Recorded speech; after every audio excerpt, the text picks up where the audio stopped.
Vamos lá. O nosso livro é o Fonte Viva, texto número 122. Entendamo-nos é o título da mensagem de hoje. Normalmente quando eu falo para vocês, quando eu trago para vocês aqui esse nosso livro para o estudo, de vez em quando eu comento um pouquinho sobre o livro em si e não apenas sobre a mensagem.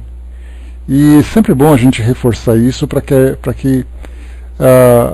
que nós possamos valorizar, principalmente, o trabalho que chega do plano espiritual.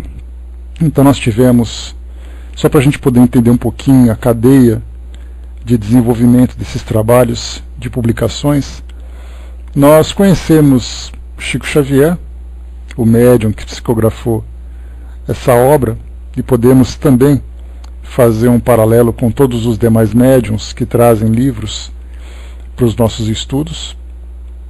Temos o autor espiritual, aquele que assina o livro, tendo ali a sua autoria, mas nós não compreendemos a complexidade no mundo espiritual quando nós, pelo fato de desconhecermos a legião de espíritos envolvidos nesse trabalho.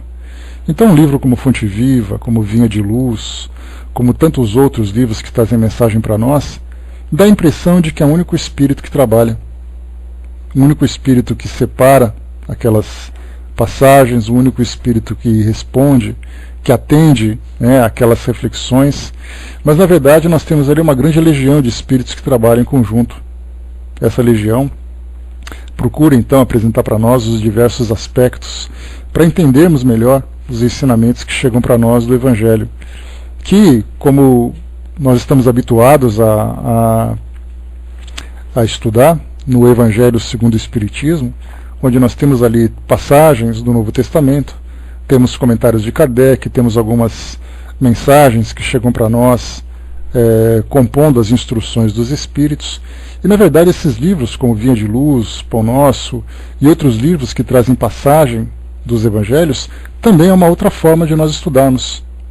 É uma outra forma de nós fazermos uma releitura daqueles ensinamentos que chegaram para nós e que foram, muitas vezes, mal interpretados pelo fato de trazerem uma linguagem figurada daquela realidade. Então nós temos nesses livros não apenas os ensinamentos trazidos de uma forma mais detalhada, tanto que nós pegamos ali, uma passagem como essa, apenas um versículo, nós temos uma página inteira de reflexão. E o livro todo é baseado nas mensagens do Evangelho. Então, esses livros são também fontes de estudo para o nosso entendimento a respeito das mensagens trazidas pelos evangelistas a respeito do trabalho de Jesus. E ao mesmo tempo, começamos também a ver no mundo espiritual, a entender o trabalho coletivo que é feito, onde um espírito se apresenta como o coordenador do trabalho, ou aquele que assina toda a obra, e temos o médium, que é aquele que psicografa a mensagem, mas por trás disso, nos bastidores, temos ali grande quantidade de espíritos trabalhando em nosso benefício. Então é importante a gente sempre lembrar que um livro nunca é escrito apenas com uma mão, ele é escrito com várias mãos, no sentido figurado, colocando ali várias mentes, várias inteligências trabalhando em nosso benefício. Importantíssimo para nós valorizarmos esse aspecto dessas obras. Muito bem, então nós vamos aqui, hoje o texto para nós é o número 122, Entendamo-nos. A mensagem, ela traz para nós o seguinte conteúdo.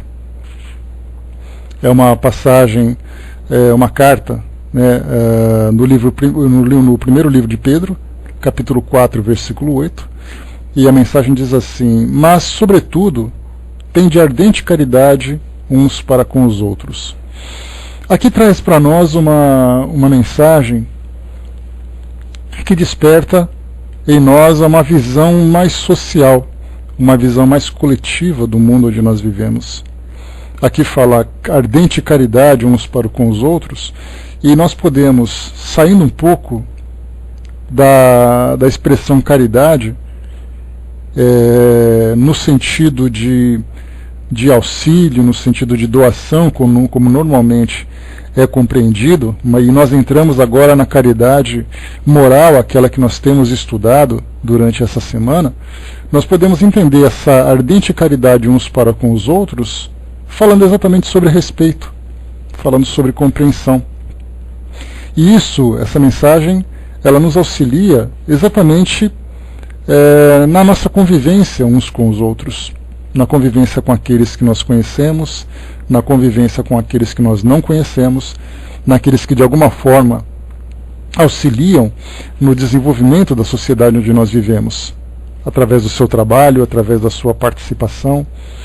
E é interessante quando nós começamos a ter um contato sobre a forma de vida no plano espiritual, e nós tivemos a oportunidade de ter esse contato, em especial a partir das obras de André Luiz, a surpresa que ele teve quando percebeu a grande movimentação no mundo espiritual, onde todos se tornavam produtivos de alguma forma, todos atuavam para o desenvolvimento daquela comunidade, seja um trabalho, entre aspas, mais braçal, trabalhando com os fluidos, trabalhando na produção daquilo que era necessário para sustentar aquele grupo, seja um trabalho moral, até ou mesmo um trabalho intelectual.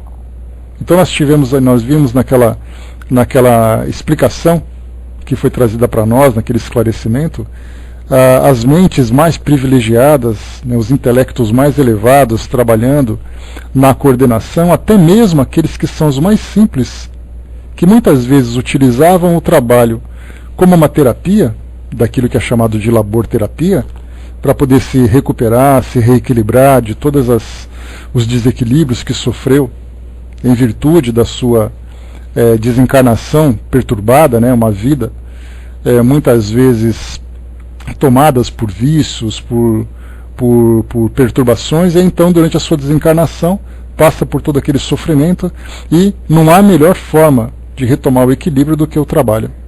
Então a laborterapia era aplicada naquela época, ela continua sendo aplicada até hoje, como sendo a melhor forma de nós nos fortalecermos, nós nos recuperarmos.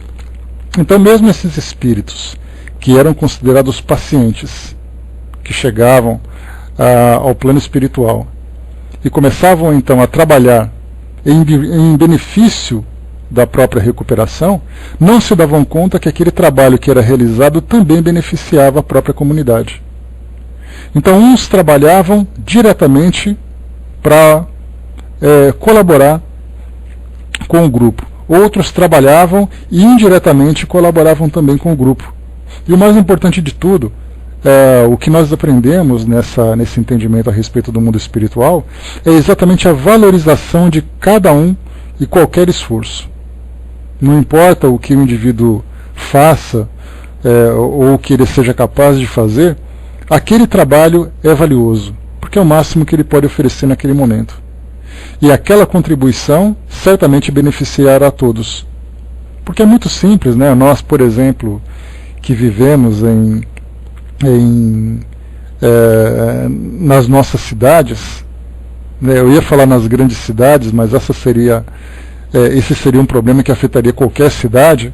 Quando nós pensamos, por exemplo, qual a importância que nós damos para aquelas pessoas que trabalham na limpeza pública, aqueles que são os garis, conhecidos como lixeiros, coletores e tudo mais, qual a importância que a sociedade dá para eles? A princípio nenhuma, até o momento em que eles param de trabalhar. Aí então nós começamos a viver o caos. Qual a importância que nós temos em outros servidores, por exemplo, aqueles que estão acostumados a trabalhar utilizando o transporte coletivo? Então nós lidamos com aqueles profissionais como se fosse obrigação deles fazerem o que eles fazem. Na verdade, não é bem uma obrigação, eles são contratados para fazer aquilo, Mas no momento em que eles param de trabalhar, nós sofremos também as consequências disso. E isso acontece em todos os campos de uma sociedade. Então nós percebemos que não existe um trabalho mais ou menos importante. Todos são importantes. Basta a gente simplesmente parar de fazer com que aquela atividade exerça a sua função, que nós vamos sentir então a sua falta. Nós temos, naturalmente, aqueles serviços que são essenciais para uma sociedade, mas ninguém vive de essencial. Nós vivemos do essencial e também daquilo que vem como complemento. Então, de modo geral, todas as atividades são importantes. Mas muito mais do que observarmos a atividade que tem grande importância, é observarmos as pessoas que exercem aquela atividade. E aí então a gente começa a fazer uma comparação com aquela visão do plano espiritual, onde todo e qualquer esforço é valorizado pelo fato da pessoa se mostrar útil e poder colaborar de alguma forma com o grupo, daquilo que nós vemos na nossa sociedade hoje, onde nós exigimos do outro muitas vezes aquilo que nós mesmos não fazemos. E aí nós utilizamos o argumento, porque eu pago por aquilo, ele tem obrigação de fazer. E como eu pago, eu não tenho obrigação, mas ele tem. E aí nós começamos a ver um mundo de uma forma isolada, de uma forma individual, onde cada um quer viver a seu modo, se esquecendo exatamente da grande contribuição que todos dão, que todos oferecem para o benefício geral. Então, é disso que trata para nós essa mensagem de Emmanuel, quando se fala sobre esse entendimento. Então, antes de pensarmos no serviço, antes de pensarmos nos trabalhadores, pensemos então no fato de que todos nós compomos o mesmo grupo, a mesma comunidade. E por isso, então, quanto mais harmoniosa, mais fraterna for a nossa relação, maior será a harmonia do grupo, a harmonia coletiva. Então, temos que começar a perceber isso, principalmente nos gestos de compreensão daqueles que muitas vezes não nos oferecem aquilo que nós esperávamos, a tolerância, para percebermos que muitas vezes há uma diferença significativa de capacidades de realização, da paciência, de perceber também que uns muitas vezes não são mais capazes do que os outros, a gratidão, a gentileza, a fraternidade. Então nós vemos ali que são várias formas de expressarmos os nossos valores e todos eles contribuem para o nosso benefício. E ao contrário do que normalmente acontece aqui no nosso mundo, de modo geral, onde nós temos a cobrança, a exigência, a intolerância, a impaciência, muitas vezes a agressividade. E aí então nós percebemos que em vez de nós nos aproximarmos unidos por essas virtudes, nós vamos exatamente nos distanciando e nos isolando cada vez mais pelas nossas imperfeições, porque esse tipo de comportamento nada mais é do que o resultado de uma imperfeição. A cobrança da imperfeição do outro já mostra a nossa própria imperfeição, porque nós fazemos isso como se nós fôssemos impecáveis. Então, é importante nós observarmos de que forma que nós nos relacionamos dentro da nossa comunidade. Que tipo de reconhecimento que nós oferecemos e que tipo de reconhecimento nós recebemos. Obviamente, como a gente sempre comenta, todo aquele que se propõe a essa transformação moral, ele vai sofrer um choque. Porque ele deseja a transformação e vai se sacrificar em benefício da universalidade, enquanto que aqueles que vivem a sua individualidade não vão se comportar de uma forma recíproca. Então eu faço o melhor que eu posso, mas não recebo o melhor que os outros podem. E aí, naturalmente a gente chega uma hora em que começa aquele questionamento, mas por que eu tenho que fazer isso se ninguém faz? Por que eu tenho que me sacrificar se ninguém se sacrifica por mim? E aí são muitos daqueles que inicialmente são motivados por essa boa vontade, mas acabam desistindo no meio do caminho. Chega uma hora que diz assim, quer saber? Eu quero que o mundo se exploda, porque eu faço e ninguém faz. Só que na verdade essa explosão acaba afetando a todos, principalmente aquele que se propôs inicialmente a essa mudança e desistiu. Porque o benefício seria para ele, e agora o prejuízo será ainda maior para ele próprio. A Angelina colocou, os garis são pessoas alegres, trabalham cantando e brincam o tempo todo. Independente disso, Angelina, são pessoas simples. Não simples no sentido cultural, mas simples pelo fato de lidarem com situações simples do nosso cotidiano. E isso também nós encontramos nos meios mais comuns, nos meios mais elevados, né, das nossas instituições. Então, na verdade, a simplicidade, a humildade, é uma característica do indivíduo, que acaba se fortalecendo pela atividade que ele exerce, e que muitas vezes também acaba sendo contaminado por essas mesmas atividades. Que ele deixa de ser humilde, se torna uma pessoa orgulhosa, uma pessoa arrogante, exatamente porque ele acredita que o trabalho que ele faz é essencial. Só que existe uma frase no nosso meio, uma frase popular, que ela diz assim, que ninguém é insubstituível. E a gente não pensa dessa forma, né? Todo mundo acha que o meu trabalho é importante, que de repente se eu saio, todo mundo vai sentir falta, todo mundo vai morrer por isso. Na verdade, um sai e outro volta. Basta a gente lembrar, né, naquelas mensagens que o Chico trazia para nós, que ele sempre falava assim, né, que se um capim morre, nasce outro. Chico Xavier falava a mesma coisa, para Allan Kardec era a mesma coisa, que se ele não cumprisse a tarefa dele, viria outro cumprir. E até mesmo por Jesus nós podemos pensar a mesma coisa. Jesus não era o essencial no trabalho divino, porque na verdade ele era um mensageiro da mensagem divina, que se não fosse aquele mensageiro seria outro. Claro que o mensageiro de excelência que nós tivemos a oportunidade com quem nós tivemos a oportunidade de conviver, ainda de uma forma indireta, mas certamente o mais importante que mensageiro era a mensagem. Então, assim como Jesus se colocou como aquele que veio transformar o nosso mundo, outros tantos mensageiros estavam também transformando outros mundos, cumprindo simplesmente a tarefa que foi determinada.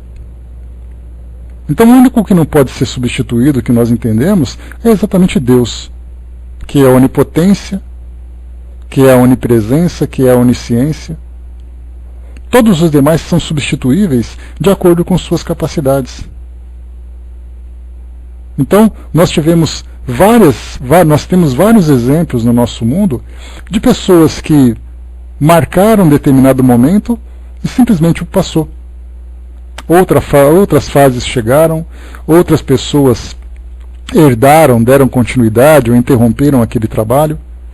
Então, se a nossa história é marcada por pessoas que se destacaram tanto por aquilo que tiveram oportunidade de fazer, imagine nós que somos pessoas comuns, pessoas simples que muitas vezes fazemos o básico para a nossa sobrevivência, fazemos o básico para as nossas relações sociais. Pessoas que muitas vezes ocupam um cargo dentro de uma empresa, acreditando que aquela empresa não é nada sem ele. Aí surge uma crise econômica e ele é demitido, como já aconteceu várias vezes. Então, se nós vemos isso nesses postos de trabalho que apresentam grande responsabilidade, imaginemos nós no nosso dia a dia. E aí nós podemos fazer um paralelo também com outras pessoas. Então, na verdade, nós estamos aqui nesse mundo hoje cumprindo uma etapa da nossa existência.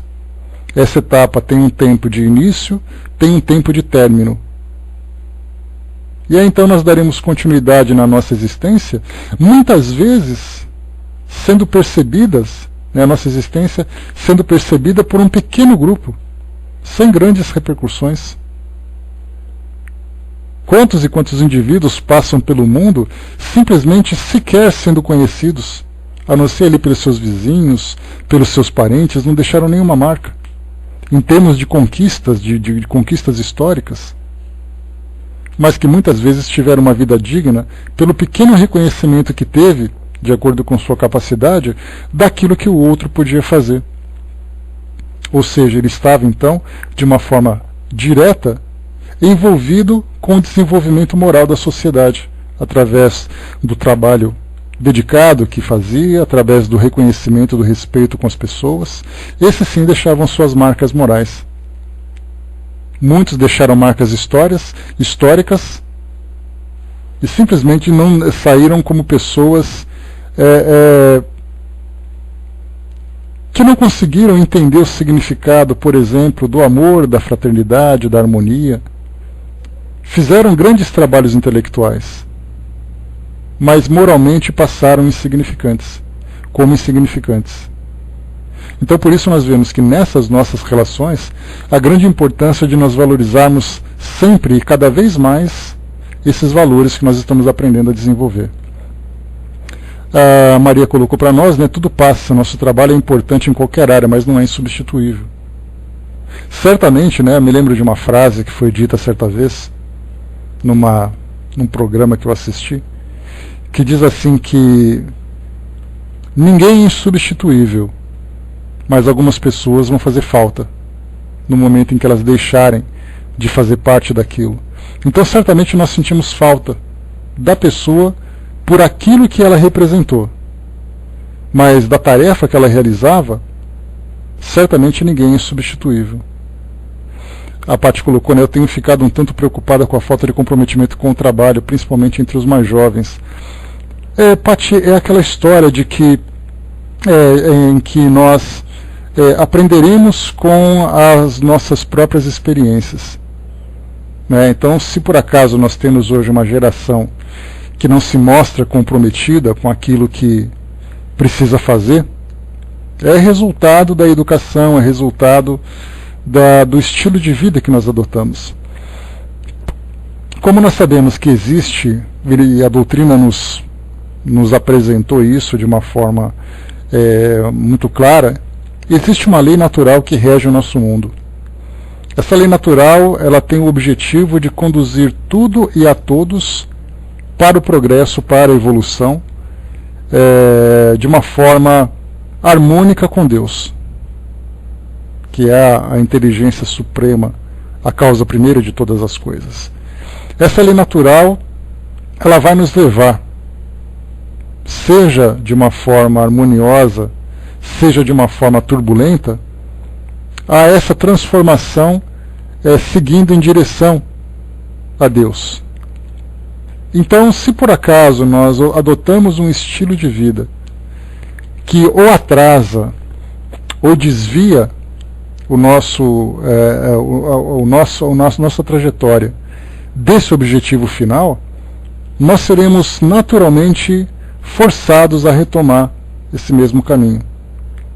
Então, como eu sempre trago para vocês aquela minha frase de cabeceira, ela diz assim, que o destino conduz aquele que o aceita e arrasta aquele que o nega. Né? Eu sempre falo porque é muito significativa essa mensagem. Então, se por acaso nós temos jovens cujo destino é exatamente evoluir através da depuração dos seus valores, evoluir entrando em sintonia com essas leis naturais. Se por acaso um jovem se desvia dessa lei, ele será naturalmente arrastado de volta. Se por acaso nós temos uma comunidade se desviando dessa lei, essa comunidade será naturalmente arrastada de volta. Se nós temos um planeta que se desvia dessa lei, ele será naturalmente arrastado de volta. A força, a intensidade desse arrastamento vai depender exatamente da resistência que cada um apresenta. Então, se nós temos hoje uma geração que se mostra indiferente a essas responsabilidades, né, embora nós tenhamos, né, muitos jovens que frequentam escolas que apresentam grandes valores. Eu poderia falar escolas religiosas, mas na verdade não é apenas a religião que conduz as pessoas a essa evolução. Nós temos grupos sociais, nós temos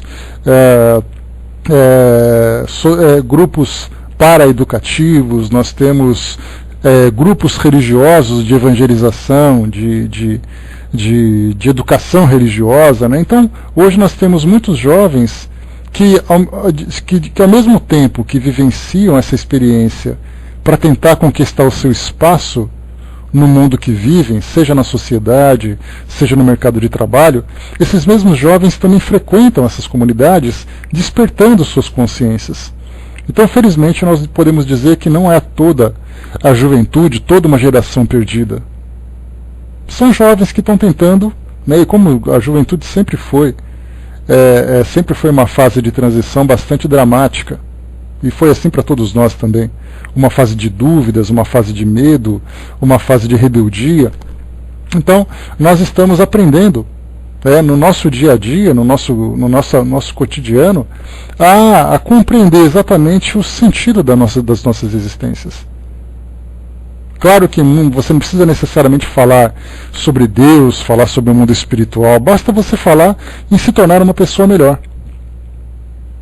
E foi exatamente o que a gente tem comentado, né? Ontem nós estudamos no Evangelho segundo o Espiritismo, lá no capítulo 13, falando sobre a beneficência. Estudamos mensagens sobre Caritas, estudamos outros espíritos que falaram para nós sobre beneficência, sobre caridade, e aí nós trouxemos exatamente aquela questão que fala sobre nos tornarmos pessoas boas. E a pergunta é, né, por que você quer ser uma pessoa boa? Por que você se sacrificar pelo bem, sendo um mundo tão turbulento e tão egoísta como nós temos hoje? Então, muitas vezes você não fala sobre Deus, você não fala sobre o mundo espiritual, você não fala sobre religiosidade, mas você fala sobre bondade, sobre generosidade. E aí, quando nós conseguimos semear essa grande árvore que vai um dia florescer dentro dos corações dessas pessoas, eles então perceberão que estão em sintonia com as leis naturais sem sequer conhecê-las. Simplesmente porque aprendeu a ser uma pessoa de bem, sem precisar ser doutrinada por qualquer tipo de crença religiosa. Então o que nós precisamos fazer hoje é exatamente transmitir para a nossa juventude, não apenas para a juventude, mas também para todas as demais gerações, a importância de nós cultivarmos esses valores, para que nós nos entendamos como partes de uma comunidade e principalmente nos entendamos como engrenagens de uma máquina conduzida por uma consciência que nós estamos aprendendo gradualmente a compreender, que é exatamente Deus. Né? Exatamente, né? O foco acaba sendo ainda o sucesso material pelo fato de uma sociedade, também importante a gente lembrar, a sociedade não escolheu ser consumista, a sociedade não escolheu ser materialista. Nós somos levados pelas circunstâncias e pela falta de conhecimento a valorizar muito mais aquilo que para nós é importante nesse momento. Só que isso tem o seu preço. Como a lei natural nos diz que o que mais vale para nós é o nosso desenvolvimento espiritual, se nós não valorizamos o espiritual, nós seremos forçados a reconhecê-los através daquele arrastamento. Então tudo é conduzido no seu devido tempo para esse mesmo caminho de evolução, para esse mesmo caminho de transformação. Quanto maior a resistência, maior a dor desse arrastamento. Quanto mais fácil a nossa aceitação, não apenas mais simples é a nossa evolução, como mais rápida também. O Negrão colocou, né, será que é porque nossos exemplos estão muito aquém do que deveria? É por isso que os jovens não estão interessados na continuidade dos trabalhos espíritas? O exemplo, ele arrasta muito mais do que as palavras, né? Já diz o nosso ditado popular, né, Negrão? Então, quando nós falamos não apenas dos trabalhos espíritas, vamos falar do comportamento moral das pessoas, desse comportamento mais elevado. Certamente nós somos o espelho para essa juventude. Começa principalmente dentro de casa. Quando nós começamos então a entender de que forma que as famílias hoje estão se estruturando, quais são os valores que estão sendo transmitidos dentro dos lares, qual é a atenção que a juventude vem recebendo, qual é a resposta que aqueles que são os seus educadores morais, né, os pais, familiares e outras pessoas, qual é exatamente o modelo que eles estão seguindo. Então, na verdade, também é uma consequência. Se nós não sabemos educar a nossa juventude, nós sofreremos com a rebeldia dessa juventude que vai se voltar contra nós. E assim cada geração sofre a consequência daquilo que fez ou daquilo que deixou de fazer, positivamente ou negativamente. Então, com toda certeza, observando o nosso mundo hoje, nós vemos, por exemplo, né, ao assistir os meios de comunicação, nós vemos violência, nós vemos corrupção, nós vemos indiferença. Essas mentes que estão nesse processo de elaboração, nesse processo de formação, estão assistindo e observando isso que acontece. Então chega uma hora em que eles percebem que por que eles precisam se sacrificar se ninguém está se sacrificando?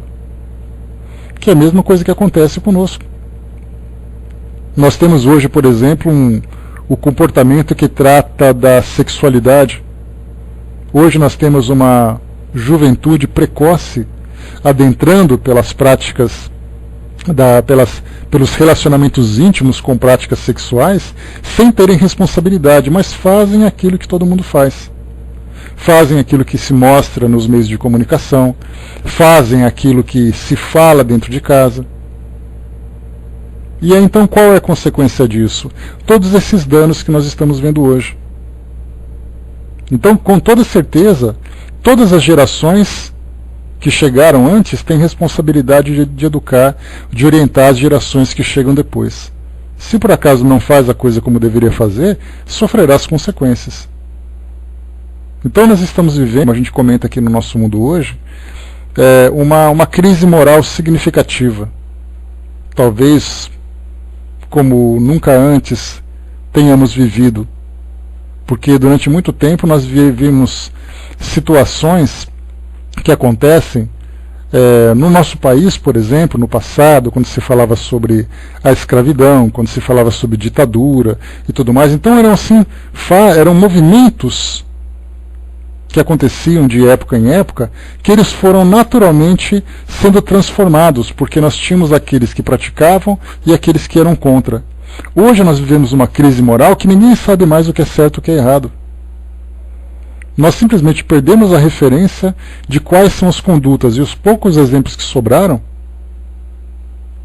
estão se esforçando e muito para tentar transmitir um pouco para aqueles que estão dispostos a aprender. Então essa crise moral está nos afetando hoje e está trazendo essa consequência. Hoje falta, como eu coloquei para vocês no início, nós temos uma falta de respeito muito grande, uma falta de tolerância muito grande.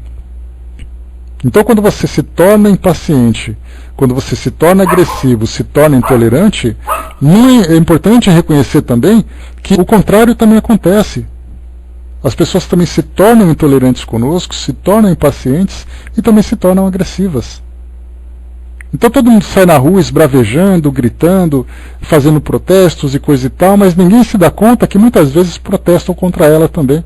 Então, na verdade, esse tipo de comportamento se tornou geral. Chegamos no limite da nossa paciência com as instituições, com as pessoas. A gente lembra no trânsito, por exemplo, que pessoas matam e morrem no trânsito por causa de uma velocidade, por causa de uma manobra mal feita, numa rua simples, comum. As pessoas saem, se agridem. Então, por que isso tudo? É uma crise moral que nós estamos vivenciando, motivada por vários fatores que, lamentavelmente, estão nos influenciando negativamente, né? Por tudo, é fila de banco, nós temos pessoas que discutem porque um passou na frente do outro num supermercado, quando você pega um produto que o outro queria. Hoje as pessoas não estão se suportando mais, é impressionante. Então é importante que nós, que temos esse compromisso, façamos a nossa parte tanto quanto possível. Porque mesmo que aquela pessoa encontre 50 pessoas intolerantes na rua, se ela encontrar uma tolerante, essa pessoa vai deixar a marca dela. E isso pode ser para ela um exemplo significativo. A Paty colocando, falando sobre as gerações, eu penso que é porque eles nasceram numa era onde as coisas aconteceram com muito mais facilidade. Então eles pensam que tudo é fácil e acontece na hora que quiserem, como se fosse apenas um clique no controle remoto de computador, enfim, né? Sim, de fato. Mas quem que colocou essa facilidade? Foi a geração seguinte. A gente lembra, eu me recordo da época da educação que os meus avós me davam, especialmente a minha avó, que era assim, bravona, era uma doçura, mas ao mesmo tempo era muito exigente. Então depois veio a minha mãe, que tinha um comportamento semelhante, e eu tentando educar as crianças com quem eu convivo. Então nós vamos percebendo uma mudança de comportamento.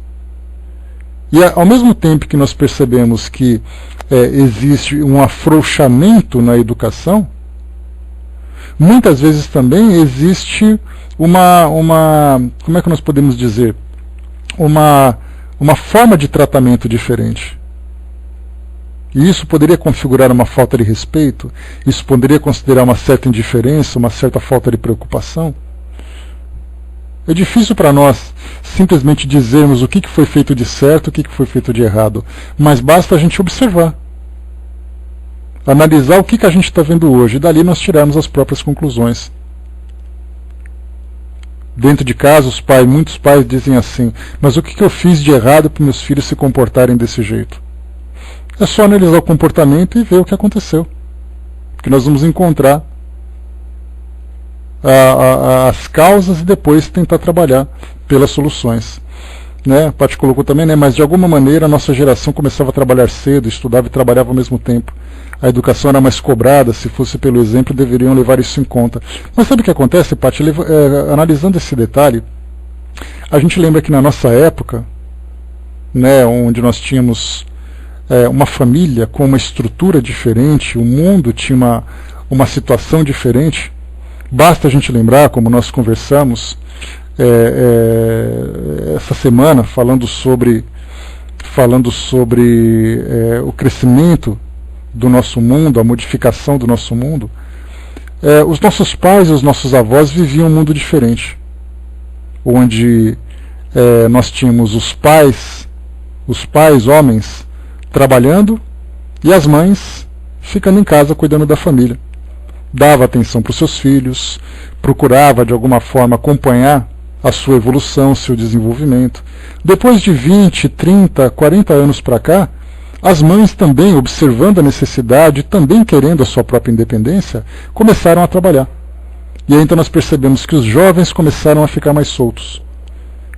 Soltos não no sentido de negligência, mas eles começaram a ter uma liberdade muito maior do que as gerações anteriores tinham.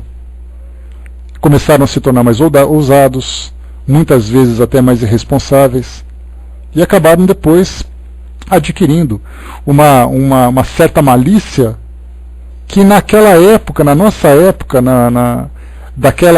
estando na mesma geração, nós não tínhamos. Nós vivemos uma época da adolescência em que as pessoas brincavam de certa forma, se relacionavam sem tanta malícia, sem tanta precipitação. Hoje não. Hoje é diferente. Por que isso tudo? Porque a dinâmica do nosso mundo modificou muito de lá para cá. Se nós pegássemos uma máquina do tempo hoje, hoje nós estamos em 2015, pegássemos uma máquina do tempo e voltássemos para 1970, 1980 e analisássemos o comportamento daquela juventude comparada com a nossa, nós levaremos um choque por vermos o que eles estão fazendo hoje e o que se fazia naquela época, a educação que se tinha naquela época e a educação que se tem hoje. Então nós não podemos dizer que tem aqueles que são os culpados, aqueles que são os responsáveis. O mundo, naturalmente, pelo aumento de pessoas, por globalização, por exigência maior no mercado de trabalho, a vida com uma condição mais difícil, fez com que as pessoas tivessem que mudar o seu comportamento para se adaptarem a essa nova realidade. Só que isso trouxe um efeito colateral, que foi exatamente, pelo fato de você ser cobrado constantemente, você também cobra constantemente. Só que a gente não sabe exatamente como lidar com isso agora. E as consequências estão aí batendo nas nossas portas. Então é difícil a gente dizer que é responsabilidade desse ou do outro. As pessoas, certamente, a gente sempre tem que colocar isso em mente, elas estão tentando acertar. Muitas vezes não conseguem. Por falta de entendimento, por falta de capacidade, por falta de recursos, mas elas estão tentando. Só que os resultados estão falindo. E então haverá a necessidade de nós fazermos uma grande modificação moral no nosso mundo, começando pelo nosso comportamento, nos relacionarmos de uma forma diferente dentro de nossas casas, nos relacionarmos de uma forma diferente com as pessoas que estão próximas a nós, no ambiente de trabalho, que é exatamente o título dessa nossa mensagem de hoje. Entendamos-nos. A Miriam colocou, de todos os temas que trabalhamos na evangelização com os jovens, o mais difícil é o que está relacionado ao próximo. faltar com respeito e não ajudar o outro é muito normal, ainda mais em um bairro de classe média alta. Mas vamos aos poucos dando uma nova perspectiva, justamente mostrando as consequências dessas escolhas.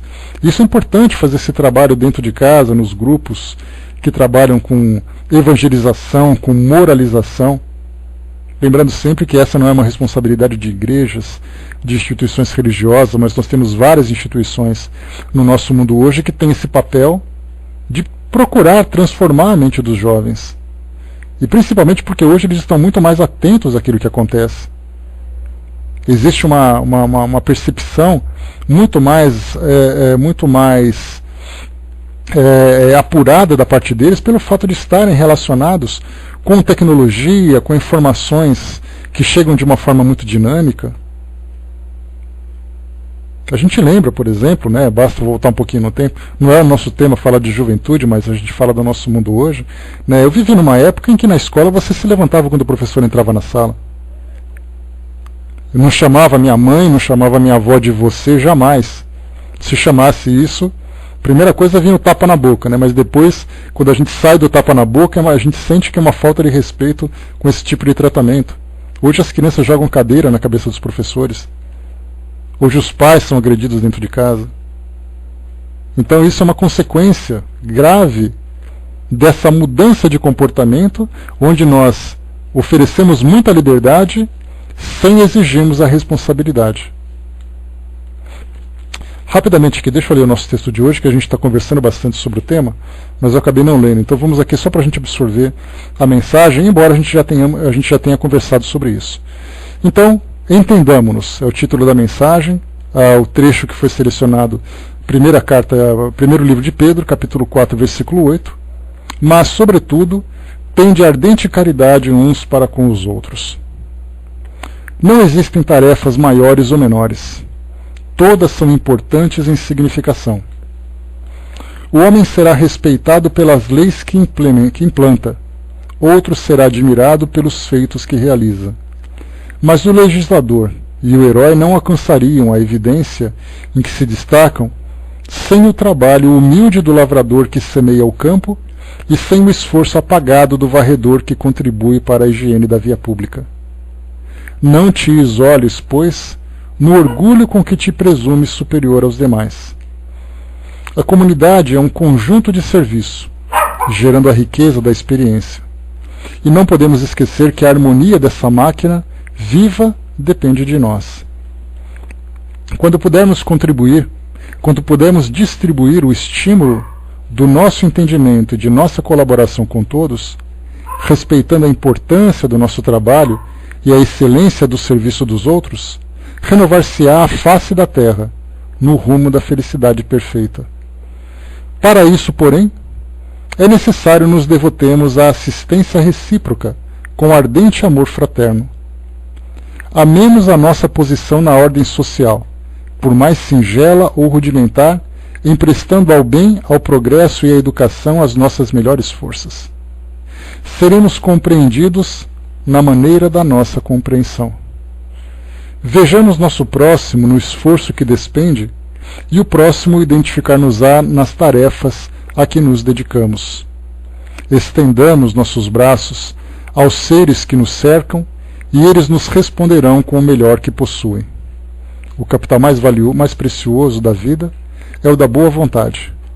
Ponhamo-lo em movimento e a nossa existência estará enriquecida de bênçãos e alegrias hoje e sempre onde estivermos. Então, uma mensagem bastante simples, mas bastante significativa, que fala exatamente isso. Vamos viver a nossa vida nesse relacionamento com outras pessoas, sempre procurando, né? Nós temos aquela frase que sempre é muito marcante para nós, de fazer com que o outro saia de perto de nós melhor do que ele chegou. E isso é muito simples de se fazer. Um gesto de gentileza, um gesto de educação, um gesto de bondade, um gesto de caridade. Isso modifica completamente um ambiente com atitudes simples. E como lembra, né, para a gente poder fechar o estudo de hoje, Madre Teresa de Calcutá, numa das suas tantas frases sábias, ela diz assim que sejamos nós a expressão viva, através do nosso sorriso, a expressão viva da bondade de Deus, começando dentro de nossas casas, depois com os nossos vizinhos mais próximos, com as pessoas do nosso trabalho, com o mundo onde nós nos encontramos. A palavra gentileza deve ser para nós uma palavra um modelo de comportamento em todos os momentos da nossa vida, onde quer que nós estejamos, principalmente nos momentos onde existe maior intimidade, porque a intimidade ela é uma faca de dois gumes. Se de um lado ela apresenta para nós a liberdade de expressarmos os nossos sentimentos com as pessoas, por outro lado, os nossos piores sentimentos também se manifestam nesse mesmo lugar. Então, o que existe de melhor e o que existe de pior, o que existe de melhor e o que existe de pior em nós acaba se manifestando dentro do nosso ambiente de intimidade. Então, no nosso ambiente também, onde nós não temos intimidade, é exatamente ali que nós temos a oportunidade de conquistar a simpatia, a afinidade das pessoas, simplesmente com gentileza. E é disso que o mundo está precisando. E é por isso que nós nos surpreendemos tanto quando vemos nos meios de comunicação pessoas que se destacam no nosso mundo se comportando de um modo natural, de um modo gentil. Então a gentileza ela é capaz de transformar. E o mundo precisa dessa transformação. Só que gentileza e mundo não se transformam se as pessoas não agirem com gentileza pensando em transformar o mundo. Então nós somos esses operários. E nós acreditamos que a contribuição que nós vamos dar para o nosso mundo é uma contribuição de produção. Só que muito mais do que produção, é uma contribuição de comportamento. Então temos que observar muito o nosso comportamento. Sempre deixarmos ligado na nossa mente aquele alarme para nos alertar quando nós estamos ultrapassando o limite do bom senso, ultrapassando o limite da generosidade. Porque a generosidade, na verdade, ela pode ser expressa de várias formas.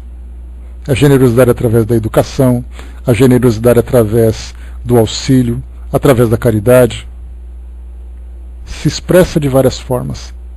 Então tenhamos sempre isso em mente, de colocar como referência fundamental das nossas condutas essa generosidade, essa gentileza. Pode parecer uma ideia simples, mas ela provoca um efeito significativo. Ela provoca uma grande transformação onde quer que nós estejamos.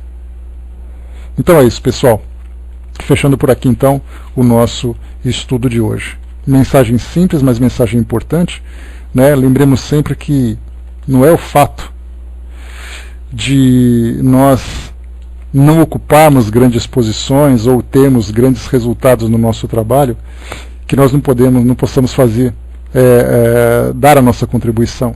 A mesma coisa acontece com a caridade, como a gente tem estudado, né? Todo mundo acha que caridade só tem valor quando nós oferecemos grandes pacotes de coisas materiais. Sendo que a caridade ela pode começar com um simples sorriso. Então valorizemos os pequenos gestos